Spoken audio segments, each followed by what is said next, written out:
Comments from Premier Honorable Dr. Michael Mizik at the first day of the second session of the second sitting of the House of Assembly showed some real indication that the TCI economy is stumbling and shone light on some real issues impeding the recovery of the Turks and Caicos Islands economy, including immigration and labor concerns.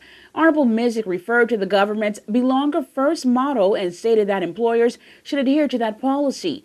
He also touched on the Chinese workers' situation and stated that that incident was an unfortunate one. However, employers must adhere to guidelines and regulations of the TCI's labor laws. Meanwhile, Deputy Premier the Honorable Floyd Hall convened in talks earlier today, bringing forth some new amendments to the Real Estate Brokers and Salesmen Licensing Bill.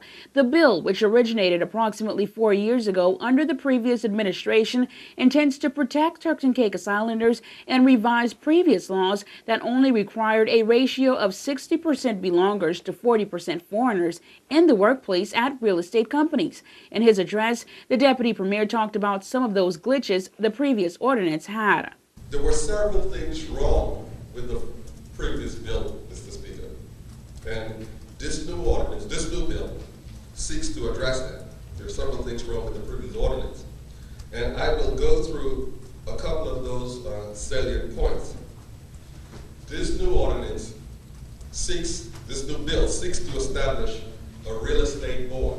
This new bill mandates that 100% of employees within a real estate company must be belongers, and real estate companies only be owned by Turks and Caicos Islanders. Companies that are already owned and operated by foreigners will be exempt from this new bill. The most important aspect of this bill, Mr. Speaker, I would say starts off with clauses 19 through to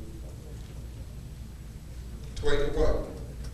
And this is where the bill addresses who is entitled to be a broker in this industry, who is entitled to be an owner of real estate activity or a real estate company in this industry, and who will be an agent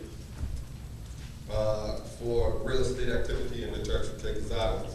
The bill will also set new regulation for the previously formed Real Estate Board, which also intends to control the market, real estate companies, and real estate brokerage in the TCI. According to Government Information Services, the bill will be discussed once more at the next House of Assembly sitting.